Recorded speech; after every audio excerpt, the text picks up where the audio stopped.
Hello guys, আশা করি সকলে ভালো আছেন। তো দেখতে দেখতে প্রায় জানুয়ারি কিন্তু 8-12 তারিখ চলে যাচ্ছে। তো এখন পর্যন্ত কিন্তু ওয়ান প্যাসিভ আমাদের কোনো ধরনের আপডেট দিচ্ছে না।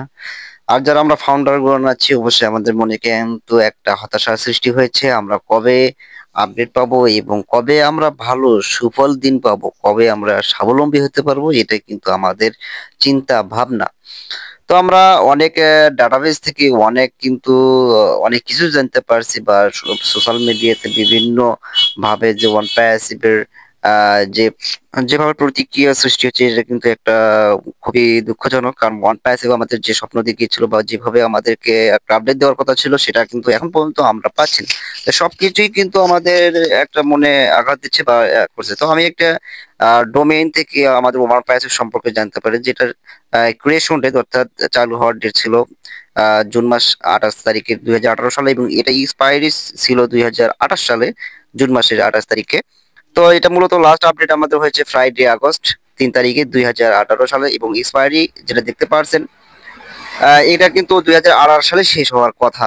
তো এই সব কিছু কিন্তু ওয়ান প্যারাসিপের যে একটা ডোমেইন যে 10 বছর নেওয়া ছিল, এটা আজও কতটা এগিয়ে, এবং কতটা এটা আমাদেরকে আপডেট দেওয়ার বা কতটা এটা ওয়ান প্যারাসিপের জন্য সফল বয়ে আনবে, এটাই প্রশ্ন রয়ে যাবে। এবং এছাড়া এটা কখন আপডেট করা বা লাস্ট আপডেট কত করা হয়েছে, এটা কিন্তু আমাদেরকে অবশ্যই জানানো উচিত। এবং ওয়ান প্যারাসিপ কিভাবে কাজ করে যাচ্ছে এবং ওয়ান প্যারাসিপ আমাদের কিভাবে টাকা দেবে, এসব কিছু কিন্তু আমাদের মনে প্রশ্ন রয়ে যায়। তো আমরা যারা ফাউন্ডার কোন আছি, অবশ্যই আমাদের কিন্তু একটা মনে আশা আকাঙ্ক্ষা আছে, বা আমরা আমাদের এখানে এখানে এসেছি কিন্তু মূলত ভালো কিছু একটা আর্নিং করার জন্য, যে আর্নিংটা আমাদের ভবিষ্যৎ জীবনের একটা বড় অংশ হিসেবে কাজ করবে। তো আমরা যারা ফাউন্ডার কোন আছি, অবশ্যই আমাদের একটা চিন্তা করার বিষয়, কারণ আমরা এখানে কিছু টাকা হলেও কিন্তু আমরা ইনভেস্ট করে আমাদের কোম্পানিতে জয়েন হচ্ছি, এবং আমরা আশা করি যে কোম্পানির যে প্রোডাক্ট গুলো আমরা অবশ্যই ব্যবহার করতে পারবো। তো যারা অবশ্যই বিভ্রান্ত মনে চেষ্টা করেছেন, তারা অবশ্যই এখান থেকে বেরিয়ে আসা উচিত। কারণ আমরা যখন এখানে জয়েন করেছি, অবশ্যই আমাদেরকে এখানে ধৈর্য ধারণ করতে হবে এবং অন প্যাসিভের সাথে থাকতে হবে।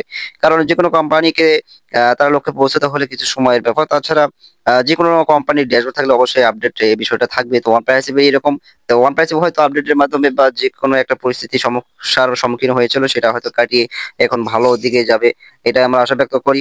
তো আমরা আশা করি যে এই বছরের শুরু থেকে বা এই বছরের অবশ্যই আমরা মাঝামাঝি একটা ভালো আপডেট পাবো, বা অনপ্যাসিভ আমাদের সাথে সেটা শেয়ার করবে জনপ্যাস মোবাইলে। এই বিষয়ে অবশ্যই আমাদের মাঝে নতুন আপডেট নিয়ে আসা তার জন্য একটা কর্তব্য মনে করি। তাছাড়া আমরা অবশ্যই যারা নতুন ফাউন্ডার আছি, বা আমরা যারা এখানে একদম কম বুঝি, তাদের মনে কিন্তু অবশ্যই একটা প্রশ্ন থেকে যায়, আমরা কোথায় জয়েন করলাম এবং কিছু পারছি না। তো আমি তাদেরকে বলতে চাই যে আমাদের অনপ্যাসিভ কিন্তু সম্পূর্ণ একটা এআই টেকনোলজি, কৃত্রিম বুদ্ধিমত্তা সম্পন্ন কোম্পানি, এবং আমাদের কোম্পানি কিন্তু নিজস্ব ডাটাবেস তৈরি করেই কিন্তু মার্কেটিং করেছে নিজেদের অবস্থান টিকিয়ে রাখার জন্য, বা যেভাবে নিজেকে এখানে টিকা রাখা যায় সবকিছু কিন্তু প্রচেষ্টা চালিয়ে যাচ্ছে। তো আমি সকলদেরকে বলছি, অবশ্যই আপনারা এখানে ধৈর্য ধারণ করুন। ইনশাআল্লাহ আমরা এই বছরেতেই কিন্তু একটা ভালো আর্নিং করতে পারবো। তো ইতিমধ্যে কিন্তু আমাদেরকে গত কিছু আগে কিন্তু আমাদের ইয়াসমা পরে বলেছিলেন যে তার কাছে এমন কিছু একটা আপডেট আছে, যেটা আমাদের ফাউন্ডারদের মাঝে যে কোনো সময় এটা দিয়ে দিবে, যে আপডেটটা দেখে আমরা অবশ্যই চমকে যাব। তো আমরা অবশ্যই সেই সময় পর্যন্ত অপেক্ষা করব, যতদিন না এসমা পরে আমাদের মাঝে চলে আসে এবং আমাদেরকে সে বড় ধরনের আপডেটটা আমাদেরকে দেয়। তো অবশ্যই আমরা অনেক খুশি হব যে আপডেটটা আমাদের একটা চিন্তা ভাবনা বা যে আমাদের আশাকাঙ্ক্ষা সেটা পূরণ করবে, এটাই আমরা আশা ব্যক্ত করি। তো যারা নতুন এসেছেন, অবশ্যই আমাদের ছোট চ্যানেলটাকে সাবস্ক্রাইব করবেন এবং পরবর্তী ভিডিওর জন্য অবশ্যই বেল আইকনে চাপ দিবেন। তো আমি সকল ফাউন্ডারদের সুস্বাস্থ্য কামনা করে এবং অনপ্যাসিভের নতুন যাত্রা শুরু হয়, এবং অনপ্যাসিভ থেকে যেন আমরা ভালো ইনকাম করতে পারি, এই আশা ব্যক্ত করি। আর শেষ করছি, সকলেই সুস্থ থাকবেন, ভালো থাকবেন, আল্লাহ হাফেজ, এবং পরবর্তী ভিডিও দেখার জন্য অবশ্যই আমার পাশে থাকবেন। আসসালামু আলাইকুম ওয়া রাহমাতুল্লাহি ওয়া বারাকাতুহু।